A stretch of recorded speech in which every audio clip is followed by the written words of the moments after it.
अस्सलाम वालेकुम। जैसे कि हम सक्सेसफुली लॉगिन का ऑथेंटिकेशन कर चुके हैं जो कि रिटर्न करता था हमें GWT टोकन रिस्पांस में। अगर हम देखें जैसे हमारे पास ये था कि हम प्रीवियसली इसको इस तरह कर चुके थे। तो नेक्स्ट हम एपीआई क्रिएट करते हैं साइन अप के लिए कि न्यू कस्टमर आता है, न्यू टेलर आता है, तो वो रजिस्ट्रेशन करेगा हमारे सिस्टम में और उसका रिकॉर्ड हमारे पास आ जाएगा। फिर उसके हिसाब से उसको हम उसकी मैनेजमेंट सिस्टम उसको दिखाएंगे। तो चलो आप आगे चलते हैं साइन अप की तरफ। सबसे पहले हम क्या करेंगे, साइन अप के लिए फंक्शन क्रिएट करेंगे, एक फंक्शन साइन अप। और ये क्या करेगा, हमारे पास इनपुट फील्ड्स जो है ना रिसीव करेगा। ठीक है, तो ये हमारे पास रिसीव करेगा इनपुट फील्ड्स में name, email, password and role ID. तो सबसे पहले तो हम चेक करेंगे कि हमारे पास दिन इनपुट पोस्ट के अंदर कुछ वैल्यू है, तब जाके वो हमारा चेक चलाए। दिस इनपुट पोस्ट, ये कंडीशन हो गई है कि उस पोस्ट से कुछ वैल्यू आ रही है, तब जाके हम इस चेक के अंदर जाएं। अदरवाइज वैलिडेशन यहाँ पे फॉल्स हो जाएगी तो इस चेक के अंदर नहीं आएगा। तो सबसे पहले होगा हमारे पास नेम होगा, वो अपना नेम एंटर करेगा, दिस इनपुट पोस्ट नेम। और फ्रंट एंड से हमारे पास नेम आएगा। इसी तरह ईमेल होगा, पासवर्ड होगा।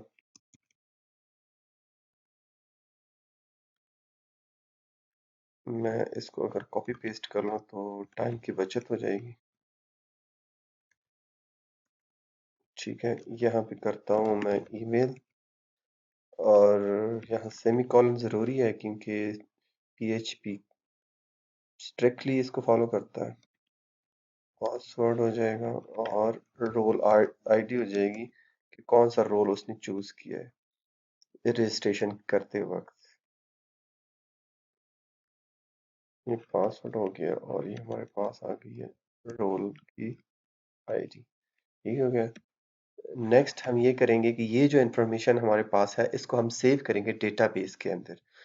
तो मैं ज़रा इसको मिनिमाइज कर लूँ ताकि मेरे पास यहाँ तक आए। दिस ऑथ मॉडल फंक्शन क्या होगा, साइन अप। ठीक है, और ये क्या करेगा हमारे पास मैं अगर इसको एज इट फॉर्मेट में सेंड करूं एज अ डेटा, तो मैं क्योंकि एकदम से उसको इंसर्ट कर लेते हैं। ठीक हो गया, इसको एज एरे फॉर्मेट में सेंड करूंगा, डेटा चला जाएगा। अब यहाँ पे ही मैं उसको एसोसिएटिव एरे के अंदर बता दूंगा कि ये जो फर्स्ट पैरम होता है ये हमारी डेटाबेस का जो है ना नेम होता है, फील्ड का नेम होता है। जैसे हमारे पास ये यहाँ पे नजर आ रही है आपके, हमारे पास यूजर नेम ना, नेम है, ईमेल है, पासवर्ड है। तो ये वाला नेम हम फर्स्ट पैरम में देंगे और सेकंड पैरम में हमारे पास वेरिएबल होगा जो हमने ऊपर यहाँ पे डिक्लेयर किया हुआ है, ये वाला। तो सिमिलरली इसी तरह मैं इसको दो तीन कॉपी पेस्ट कर लेता हूँ।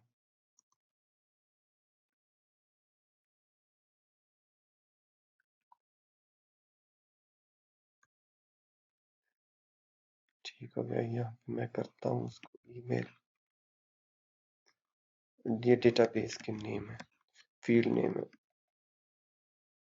ये हमारे पास हो गए रोल आईडी।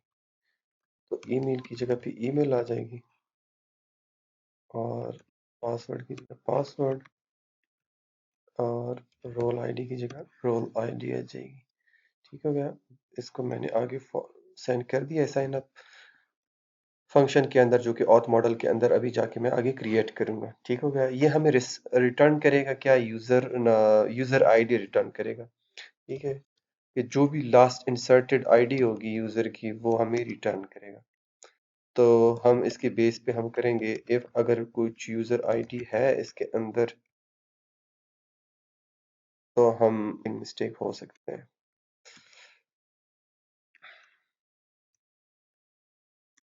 और एल्स की कंडीशन में क्या होगा, यूजर रजिस्ट्रेशन फेल्ड,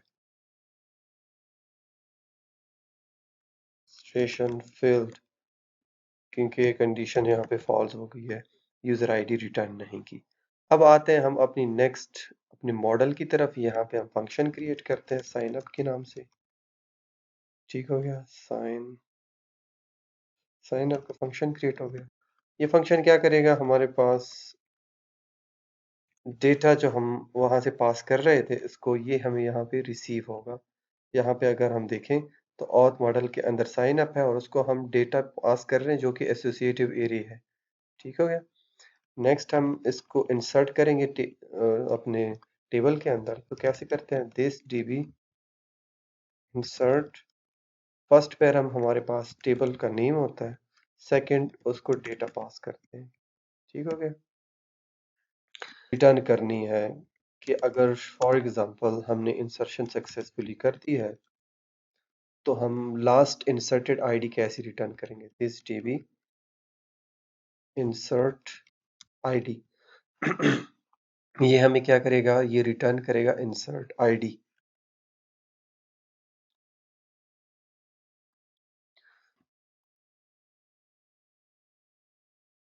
अच्छा, यहाँ साइन अप से डेटा गया है, हमारे मॉडल के पास आ गया है।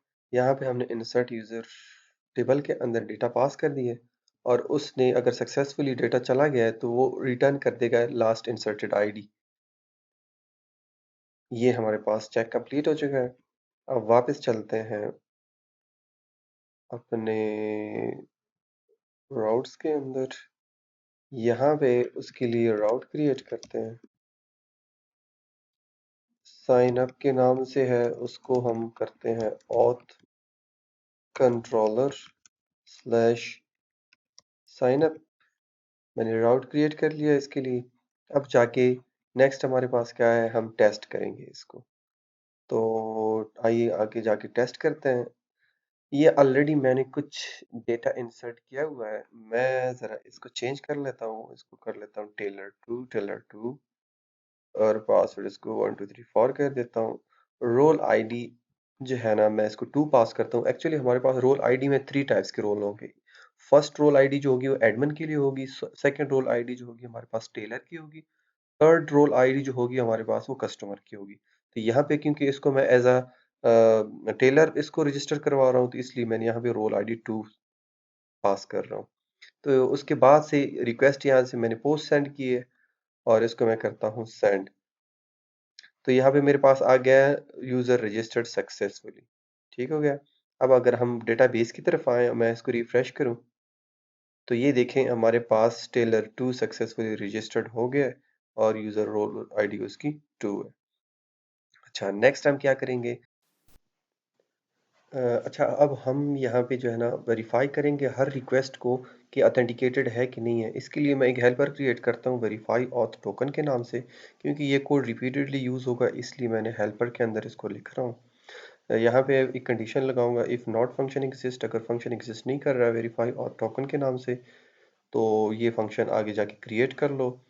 और यहाँ पे मैंने फंक्शन वेरीफाई ऑथ टोकन अगर एग्जिस्ट नहीं कर रहा तो ये एग्जिस्ट यहाँ पे क्रिएट कर लेता हूँ वेरीफाई ऑथ टोकन के नाम से।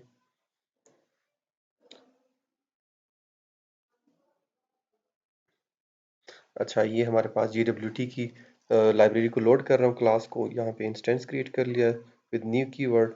और यहाँ पे सेकंड पैरा वो जो है ना पैरा में एक्सेप्ट करेगा वो GWT सीक्रेट होगा। यो हमारे पास जो है ना हमारी एप्लीकेशन का नेम होगा स्मार्ट टीलर। और थर्ड पैराम जो होगा हमारे पास अल्गोरिथम होगा।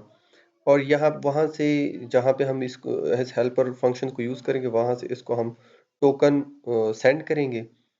ठीक है, वो हमारे पास टोकन होगा। उसके बाद नेक्स्ट होगा वेरिफिकेशन के नाम से वेरिएबल क्रिएट कर लिया जो कि GWT डिकोड के नाम से जो है ना फंक्शन का रिस्पॉन्स इसके अंदर आके सेव होगा।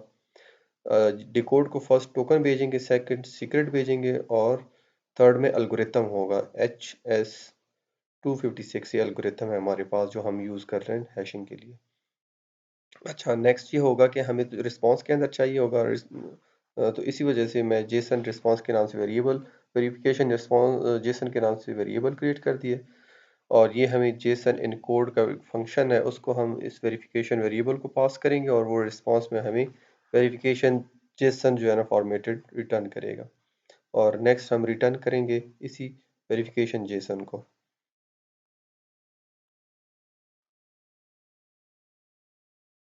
यहाँ पे हम उसी हेल्पर को लोड करते हैं दिस लोड हेल्पर के नाम से।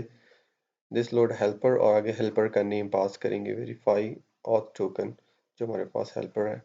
उसके बाद जहाँ भी हमें चाहिए होगा इसको उस फंक्शन को डायरेक्टली हम कॉल करेंगे।